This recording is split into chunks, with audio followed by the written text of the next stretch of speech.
ಉತ್ತರ ಪ್ರದೇಶದ ಹತ್ರಾಸ್ನಲ್ಲಿ ನಡೆದಂತಹ ಘಟನೆ ಮತ್ತು ಅಲ್ಲಿನ ಸರ್ಕಾರದ ಕುಮ್ಮಕ್ಕಿನಿಂದ ಪೊಲೀಸರು ಮಧ್ಯರಾತ್ರಿ ನಡೆಸಿದಂತಹ ಅಮಾನವೀಯ ಅಂತ್ಯ ಸಂಸ್ಕಾರವನ್ನು ಖಂಡಿಸಿ ಡಿವೈಎಫ್ಐ ಮುಡಿಪು ಬಾಳೆಪುಣಿ ಕೈರಂಗಳ ಘಟಕ ಸಮಿತಿಗಳ ಆಶ್ರಯದಲ್ಲಿ ಮುಡಿಪು ಜಂಕ್ಷನ್ನಲ್ಲಿ ಪ್ರತಿಭಟನೆ ನಡೆಯಿತು. ಡಿವೈಎಫ್ಐ ಉಳ್ಳಾಲ ವಲಯ ಸಮಿತಿ ಅಧ್ಯಕ್ಷ ಅಶ್ರಫ್ ಕೇಸಿರೋಡು ಸಭೆಯನ್ನು ಉದ್ದೇಶಿಸಿ ಮಾತನಾಡಿದರು.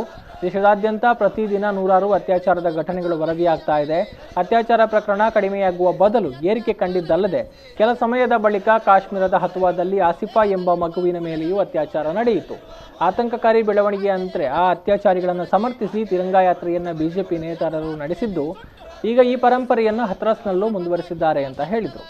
ಪೊಲೀಸರನ್ನ ಬಳಸಿಕೊಂಡು ಆ ಮೃತದೇಹವನ್ನು ರಾತ್ರೋರಾತ್ರಿ ತಂದು ಕುಟುಂಬಕ್ಕೆ ಕೊಡದೆ ಸುಟ್ಟಾಕುವಂತ ಪ್ರಕ್ರಿಯೆಗಳು ನಡೆಯಿತು. ಇದು ಸಂಪೂರ್ಣ ಒಂದು ಪ್ರಜಾಪ್ರಭುತ್ವದಲ್ಲಿ ಒಂದು ಕುಟುಂಬಕ್ಕೆ ಸಿಗಬೇಕಾದಂತಹ ಹಕ್ಕುಗಳ ಉಲ್ಲಂಘನೆ. ಒಂದು ಕುಟುಂಬ ಮರಣದ ನಂತರ ಒಂದು ಅಂತ್ಯ ಸಂಸ್ಕಾರವನ್ನು ಧಾರ್ಮಿಕ ವಿಧಿವಿಧಾನಗಳೊಂದಿಗೆ ಮಾಡುತ್ತೆ. ಎಲ್ಲ ಧರ್ಮದಲ್ಲೂ ಅಂತ್ಯ ಸಂಸ್ಕಾರ ಒಂದು ವಿಧಿವಿಧಾನ ಇದೆ.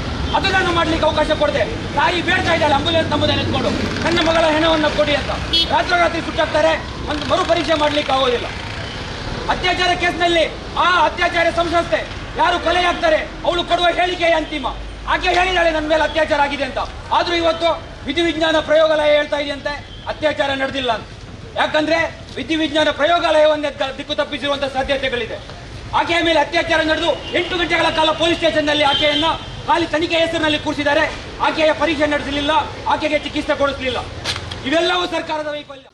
ಪ್ರತಿಭಟನೆಯಲ್ಲಿ ಡಿವೈಎಫ್ಐ ಜಿಲ್ಲಾ ನಾಯಕ ನಿತಿನ್ ಕುತ್ತಾರ್, ಕಟ್ಟಡ ಕಾರ್ಮಿಕರ ಸಂಘದ ಪ್ರಮುಖ ಚಂದ್ರಹಾಸ ಪಿಲಾರ್, ಇಬ್ರಾಹಿಂ ಮದಕ ಉಪಸ್ಥಿತರಿದ್ದರು. ಯುಪಿ ರಾಜ್ಯದ ಹತ್ರಾಸ್ನಲ್ಲಿ